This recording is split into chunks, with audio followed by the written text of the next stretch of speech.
नमस्कार, आप देख रहे हैं 5 की बात और मैं हूं नगमा। दिल्ली की राजनीति आप और बीजेपी की लड़ाई से लगातार जूझ रही है। सीबीआई जांच में उप मुख्यमंत्री मनीष सिसोदिया के घर और लॉकर से कुछ मिला नहीं, लेकिन बीजेपी शराब घोटाले को छोड़ने को राजी नहीं और उधर आम आदमी पार्टी भी एक के बाद एक नए आरोप लगा रही है।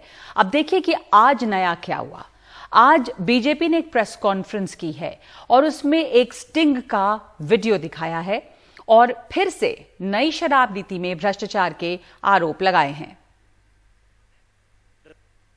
खेल तो 12% जेन्युइन है, तो दो रहा कहां से है? और शुरू भी से जो लिखते हो उन्होंने वो मोटे बोर्ड की सी 12 पर ਤੁਹਾਡੇ गाड़ी का ट्रक आया 12 पर उन्हें पैसे मिलेंगे 6 पैसे शुरू कीजिए। शुरू का कोई क्वेश्चन ही नहीं ना, वो तो वैसे प्यार ना तुम जो दे दो वो साढ़े दिन तो पहले वही दे देंगे जड़े विचले किसी विचोले हम विचोले अंदर जो दिता है तुसी तो विचोलिया ही दिता होगा ना सर। असं विचोलिया क्यों देंगे और साल जब सैटल होगी 6% जो जो आएगा तो ले जानी किसी ने 6% आसान करना समझो है। 6% देना भी आसान नहीं चाहिए। सुन लो आज गाड़ी को माल आया 100 करोड़ का है तो 12 करोड़ रुपया तो कमीशन आ गई, 6 करोड़ काला करके हमें देगा 10 तो दिक्कत सी सर। तो ये है वो स्टिंग जो बीजेपी दिखा रही है और बीजेपी नेता संबित पात्रा ने कहा है कि शराब नीति में कमीशनखोरी हुई है, कमीशन लिया गया है। केजरीवाल सिसोदिया ने शराब नीति में मोटा पैसा कमाया है। आप यानी आम आदमी पार्टी कट्टर भ्रष्टाचारी पार्टी है। स्टिंग मास्टर का ही स्टिंग हो गया है। आप मुझे अरेस्ट कराना चाहते हैं, आप बता दीजिए, जहां कहोगे मैं आ जाऊं। स्टिंग हो गया है जो अब पब्लिक डोमेन में है। स्टिंग मास्टर का स्टिंग हो गया है और इस स्टिंग में जो कंटेंट है जो आप अभी देखेंगे, इससे एक बात स्पष्ट होती है कि जो लोग भ्रष्टाचार के खिलाफ लड़ने की कसम खाकर आए थे वो आज दरअसल कट्टर भ्रष्टाचारी पार्टी के रूप में सामने आई है। जो व्यक्ति खुद मनीष सिसोदिया जी के हाथों में पैसा पकड़ाता था, मोटा माल जो मनीष सिसोदिया को दलाली और कमीशन के रूप में देता था, आप खुद उस व्यक्ति के मुंह से सुनेंगे। आपने देखा होगा जो आरोपी लिस्ट है सीबीआई की, उसमें 13 नंबर आरोपी जो है उसका नाम है सनी मारवा। तो सनी मारवा के पिताजी हैं जिनका नाम है कुलविंदर मारवा। ये सब एक साथ काम करते हैं, एक ही कंपनी में डायरेक्टर इत्यादि है, बेटे पिता सब। तो आम आदमी पार्टी और बीजेपी के बीच जो ये चल रहा है आरोप प्रत्यारोप और ये पूरा मामला, इस पर कुछ ही देर में हम लौटेंगे। लेकिन इस वक्त एक बड़ी खबर आ रही है। ब्रिटेन के प्रधानमंत्री की रेस में ऋषि सुनाक अब फाइनल रेस में फाइनल स्टेज पे पहुंचे हैं। सुनते हैं पहले। He rose to the challenge and delivered for our country. It is now essential that we come together as a party and unite behind our new leader and our new Prime Minister to continue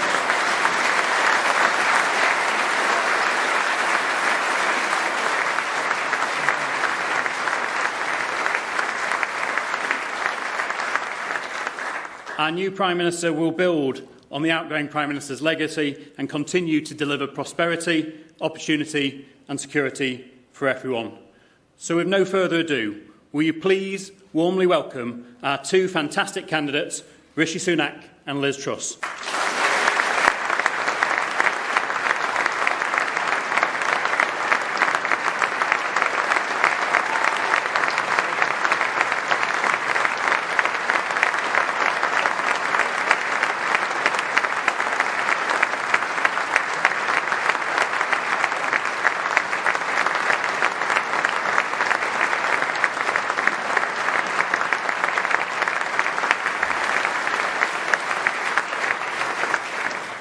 And ladies and gentlemen, to announce the results of our leadership election, please welcome our returning officer, Sir Graham Brady.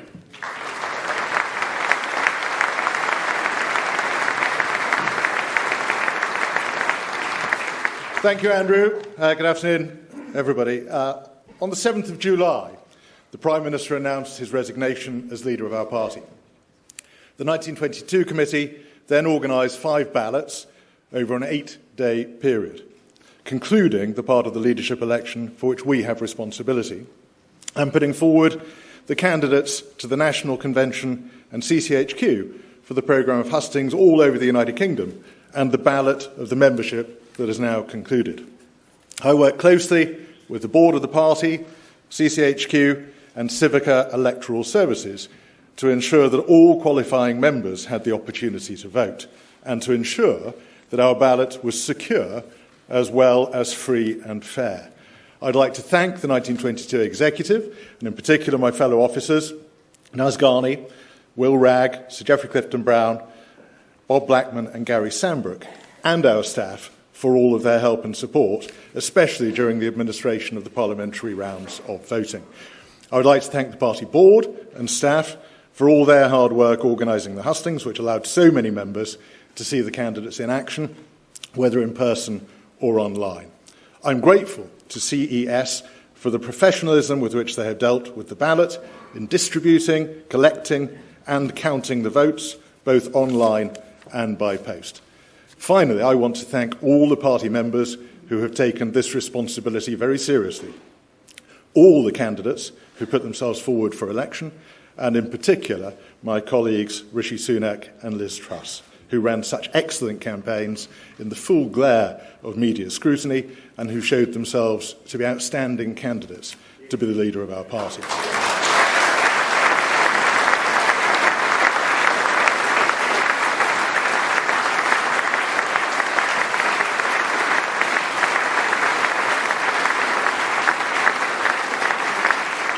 Now the result.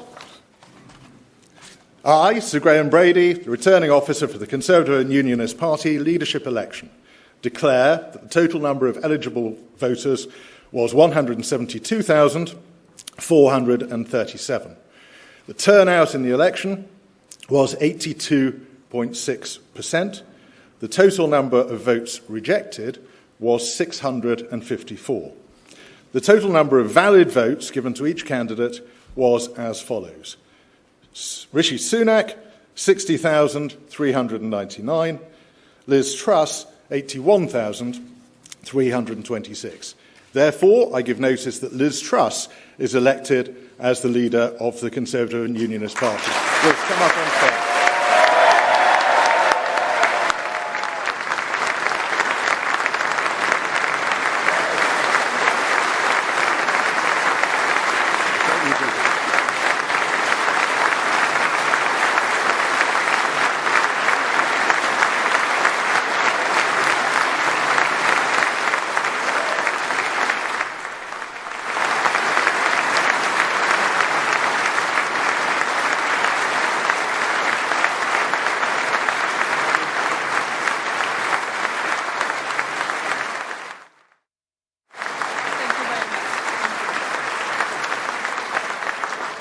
Well, thank you, Sir Graham. It's an honour to be elected as leader of the Conservative and Unionist Party. I'd like to thank the 1922 committee, the party chairman and the Conservative Party for organising one of the longest job interviews in history. Thank you very much. I'd also like to thank my family, my friends, my political colleagues and all of those who helped on this campaign. I'm incredibly grateful for all of your support. I'd like to pay tribute to my fellow candidates, particularly Rishi Sunak. It's been a hard-fought campaign. I think we have shown the depth and breadth of talent in our Conservative Party.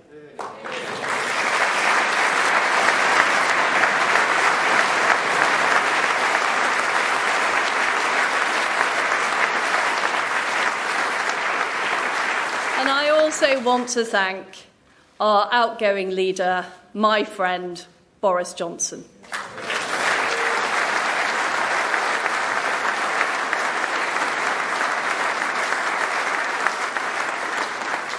Boris, you got Brexit done. You crushed Jeremy Corbyn. You rolled out the vaccine and you stood up to Vladimir Putin. You were admired from Kiev to Carlisle.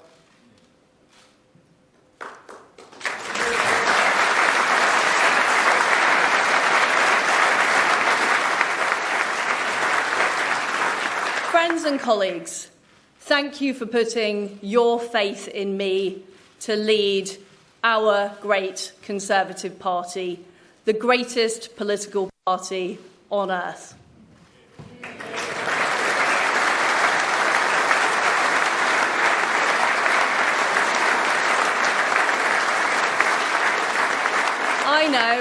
I know that our beliefs resonate with the British people. Our beliefs in freedom, in the ability to control your own life, in low taxes, in personal responsibility. And I know that's why people voted for us in such numbers in 2019.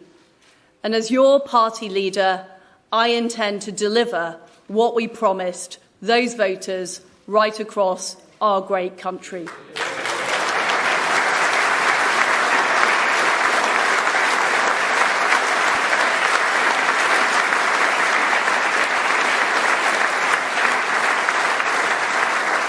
During this leadership campaign, I campaigned as a Conservative and I will govern as a Conservative.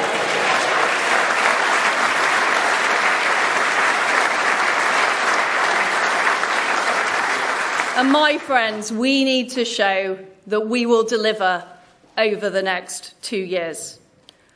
I will deliver a bold plan to cut taxes and grow our economy. I will deliver on the energy crisis, dealing with people's energy bills, but also dealing with the long-term issues we have on energy supply.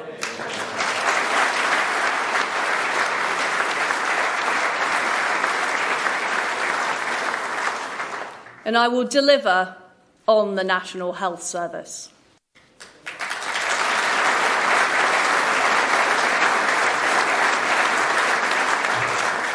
But we all will deliver for our country. And I will make sure that we use all the fantastic talents of the Conservative Party, our brilliant members of Parliament and peers, our fantastic councillors, our MSs, our MSPs, all of our councillors and activists and members right across our country. Because, my friends, I know that we will deliver, we will deliver, and we will deliver. And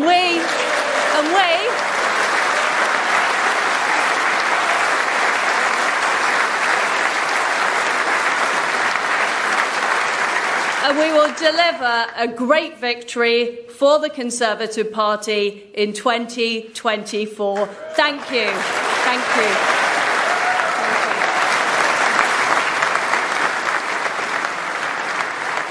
तो Liz truss Britain की नई प्रधानमंत्री चुन ली गई हैं। ऋषि सुनाक और Liz truss के बीच में काफ़ी कड़ा मुकाबला था और 7 हफ्तों की एक कैंपेनिंग और इस पद के लिए जो रेस थी उसमें ऋषि सुनाक और लिज ट्रस के बीच काफ़ी कड़ा मुकाबला था, जिसमें लिज ट्रस को 81,000 के करीब वोट मिले और ऋषि सुनाक को 66,000 वोट मिले हैं।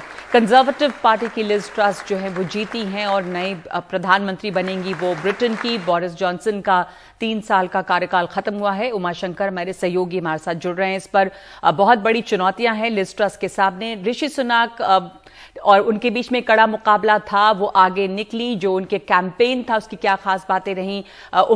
ऋषि सुनाक ने क्रिटिसाइज भी किया था कि जो टैक्स कट की वो बात कर रही हैं, क्योंकि ब्रिटेन में बड़ी समस्या है इकोनॉमी की और वो टैक्स कट की बात कर रही है, लोगों की एनर्जी बिल्स की बात कर रही हैं, इससे इकोनॉमी पे और हलचल मचेगी। तो बड़ी चुनौतियां हैं वहां पर भी। जी बिल्कुल, सबसे बड़ी चुनौती मुद्रास्फीति की है, जिससे इस वक्त यूके जो है वो जूझ रहा है और ख़ास तौर पे जो यूक्रेन वॉर के बाद जो गैस की किल्लत पैदा हुई है और आज की तारीख में एवरेज हर हाउस होल्ड में तकरीबन 3500 पाउंड जो है वो खर्च है गैस का। और इसको लेकर एक बड़ा कैंपेन भी वहाँ पर और जो बहुत ज़्यादा जो वादे हैं वो भी किए गए। और अभी जो लिज ट्रस ने अपने संबोधन में इस बात को मेंशन भी किया कि किस तरह से टैक्स को लेकर वो एक रियायत जो है वो देने की कोशिश करेंगी। तो एक लंबा कैंपेन चला, एक कड़ा मुकाबला दोनों ही जो कंजर्वेटिव पार्टी के जो प्रतिद्वंदी थे उनके बीच। जो पहले 5 राउंड की वोटिंग हुई इसमें जो कुल 8 उम्मीदवार थे उनमें से 6 पहले निकल गए और उसके बाद इन दोनों के बीच जो है वो मुकाबला चला।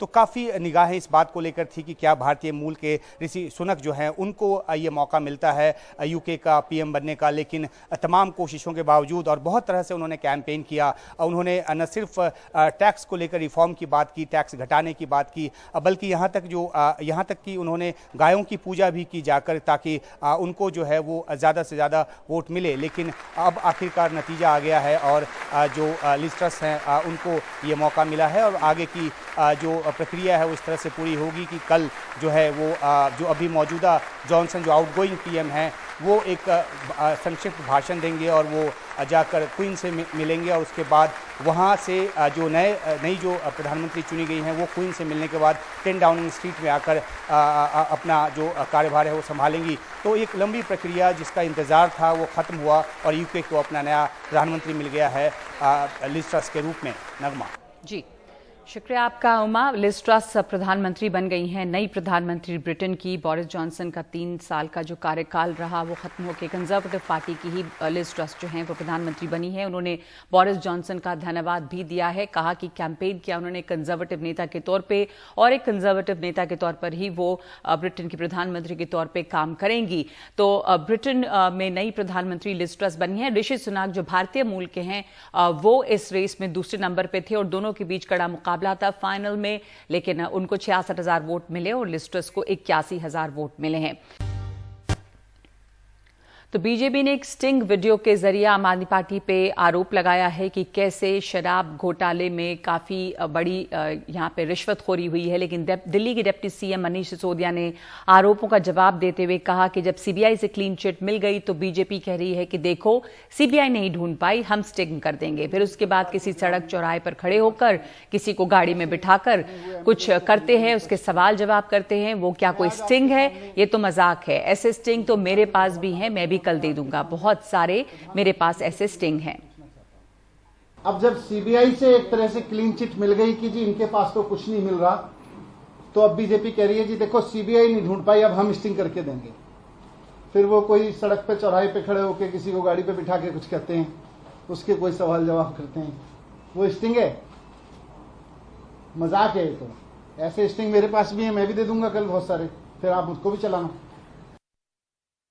सिसोदिया ने एक सीबीआई अफसर की मौत को भी अपने ऊपर चल रहे मामले से जोड़ा और कहा कि उनकी गिरफ्तारी की मंजूरी देने के लिए दबाव में सीबीआई के लीगल एडवाइजर जितेंद्र कुमार ने आत्महत्या की है। ये उनके ऊपर दबाव डाला जा रहा था कि मेरे खिलाफ गलत तरीके से केस बनाकर मुझे अरेस्ट कराने की लीगल मंजूरी दें। उनके ऊपर जिन अधिकारी ने, सीबीआई के जिस अधिकारी ने सुसाइड किया है, उनके ऊपर गलत तरीके से दबाव बनाया जा रहा था कि मेरे खिलाफ इलीगल तरीके से, फर्जी तरीके से केस बना के मेरे अरेस्ट को मंजूरी दें, जिसको वो मंजूरी नहीं दे रहे थे। उनके ऊपर इतना दबाव था कि वो मानसिक दबाव में आ गए और उन्होंने सुसाइड कर लिया।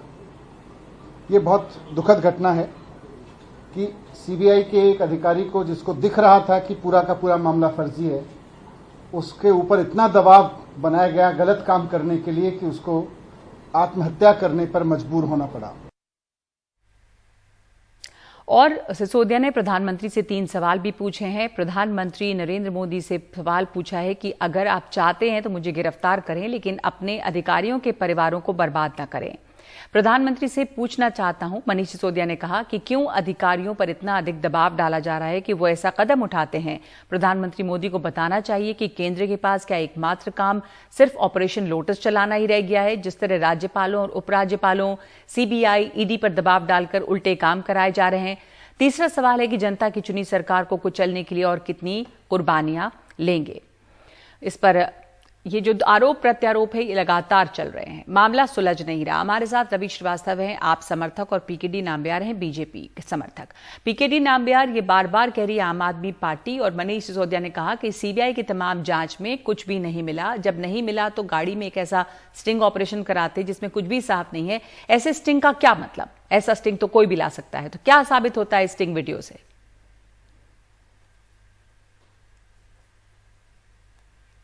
आपकी आवाज नहीं आ रही है, आप अपने को अनम्यूट कर लें।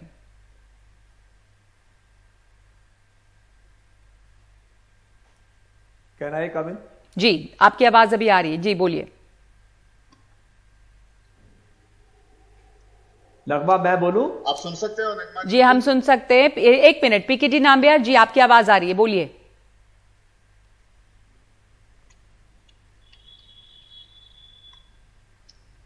पीकेटी, आप सुन सकते हैं हमें?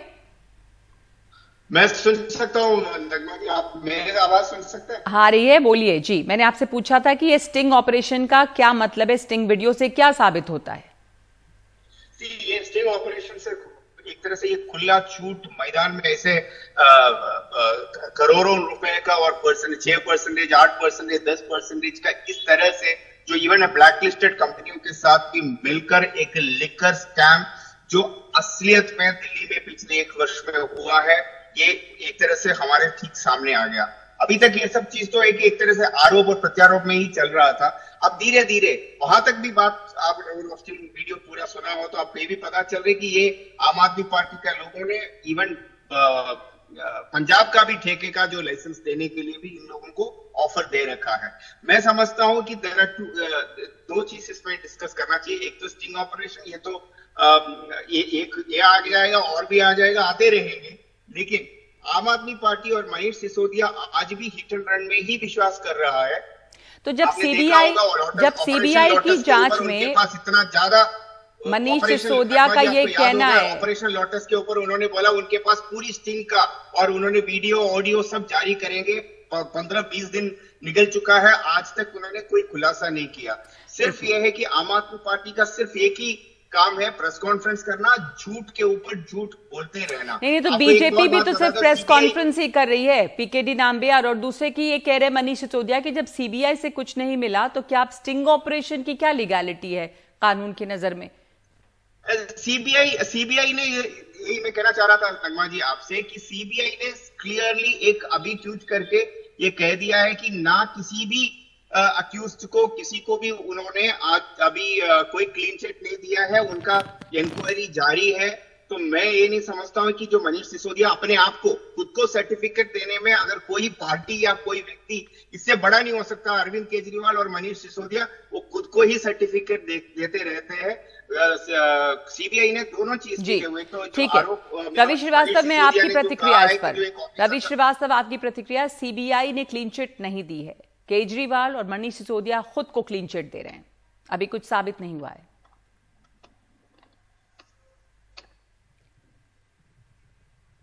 रवि जी, आप हमें सुन सकते हैं? जी हाँ, बोलिए जी।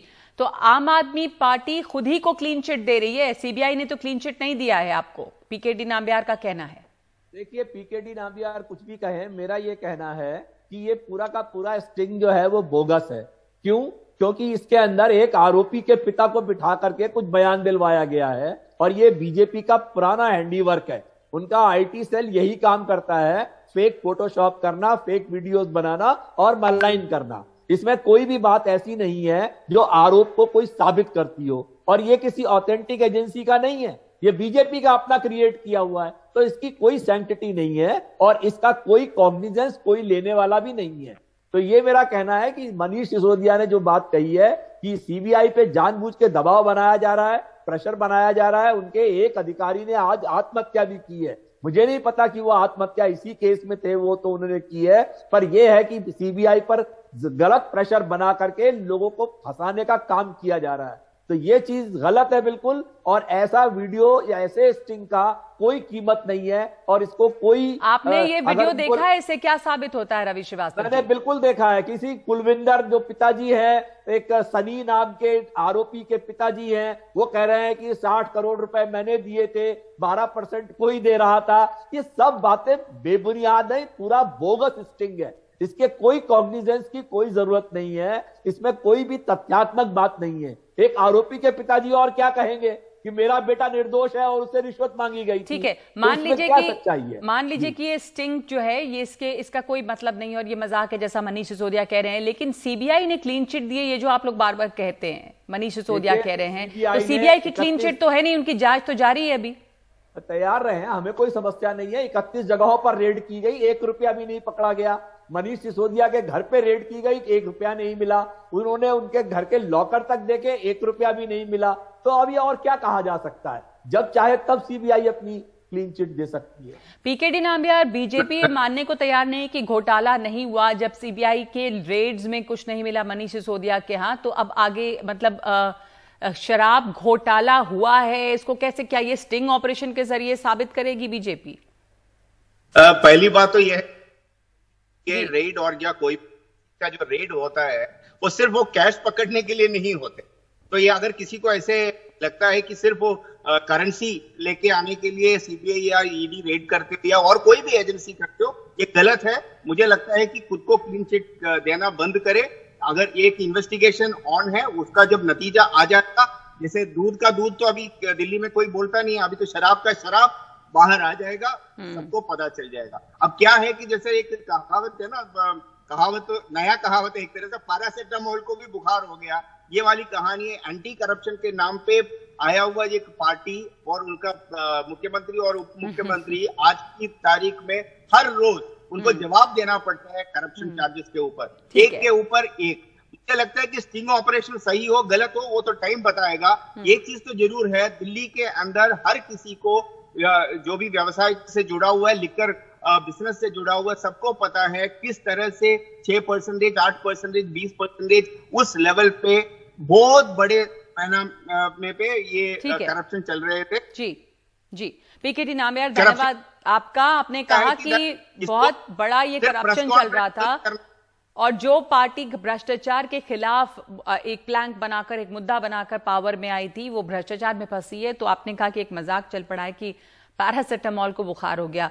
तो ये जो आरोप प्रत्यारोप हैं ये चल रहे हैं, साबित क्या हो रहा है इसमें? बीजेपी कह रही है कि भ्रष्टाचार हुआ है, आम आदमी पार्टी खुद को एक क्लीन चिट दे रही है। तो इस वक्त ये जो दोनों तरफ से बहस है वो जारी है।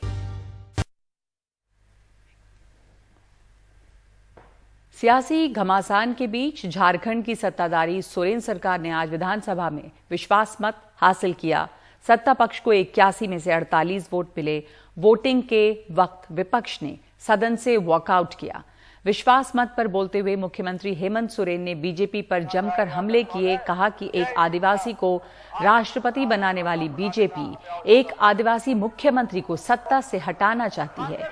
उन्होंने असम के मुख्यमंत्री हिमंत बिस्वा शर्मा पर झारखंड सरकार को अस्थिर करने की साजिश रचने का भी आरोप लगाया है।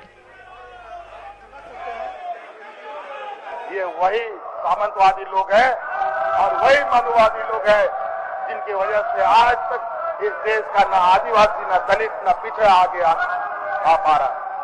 आज देश का राष्ट्रपति एक आदिवासी महिला को बनाकर आदिवासी मुख्यमंत्री का सत्ता छीनने की तैयारी कर रहा है।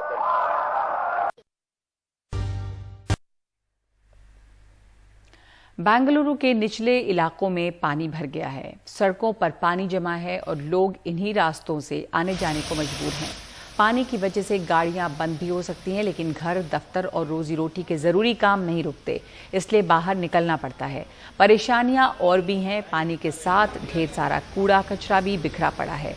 जाहिर सी बात है कि समय रहते साफ सफाई नहीं हुई तो यहां पर बीमारी फैलने का भी डर रहेगा। इन रास्तों पर गाड़ी चलाना खतरनाक है। बहुत संभल कर आगे बढ़ने के बावजूद कई लोग दोपहिया वाहनों के साथ पानी में गिर गए हैं। प्रशासन और स्थानीय लोग ऐसे लोगों की मदद में आगे आ रहे हैं। बहुत सारी गाड़ियां इधर उधर खड़ी हैं, कुछ दोपहिया वाहन पानी में तैर रहे हैं और इन सब के बीच बेंगलुरु के ट्रैफिक का बुरा हाल है। ये सड़क देखिए, इस सड़क पर करीब 1 फुट पानी भरा हुआ है। तस्वीरों से हालात क्या हैं ये समझा जा सकता है। इससे आगे बढ़े तो इस अपार्टमेंट के बेसमेंट में, ये अपार्टमेंट का बेसमेंट है, इसमें चारों तरफ पानी जमा हुआ है। तो जो लोग यहाँ रह रहे हैं वो किस तरह निकलेंगे, उनको कुछ भी सामान लाने में, कहीं बाहर निकलने में कितनी परेशानी हो रही होगी, ये इन तस्वीरों को देखकर अंदाजा लगाया जा सकता है। तो बारिश की चुनौती बड़ी है। बेंगलुरु जैसा जो शहर है उसका बुरा हाल है। आपको कुछ और तस्वीरें भी दिखा रहे हैं कि बेंगलुरु में क्या हाल बना हुआ है। कुछ तस्वीरें जो ऊपर से ली गई हैं, ये टॉप एंगल से ली गई तस्वीरें हैं जिसमें ये नजर आ रहा है कि बेंगलुरु शहर में चारों तरफ बस पानी ही पानी है। इसे लोगों का हौसला कहिए या फिर ज़रूरत कि इस हालात में भी जिंदगी किसी तरह से चल रही है।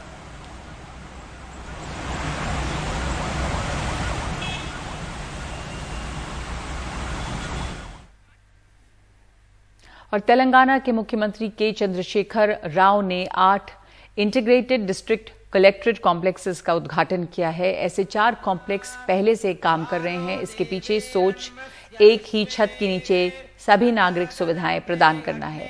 आज जिन 8 कॉम्प्लेक्स का उद्घाटन हुआ है उनमें महबूब नगर, निजामाबाद और जनगांव भी शामिल है। ध्रुवन्ते राजा वरुणो ध्रुवं देवो बृहस्पतिः ध्रुवन्त इन्द्रश्चाग्निश्च राष्ट्रं धारयतां ध्रुवम् अयं मुहूर्तः सुमुहूर्तः। तो एक छत के नीचे यहाँ पर सभी नागरिक सुविधाएं मिल सकती हैं, जिसका उद्घाटन आज केसीआर ने किया है। इस वक्त 5 की बात में इतना ही। नमस्कार।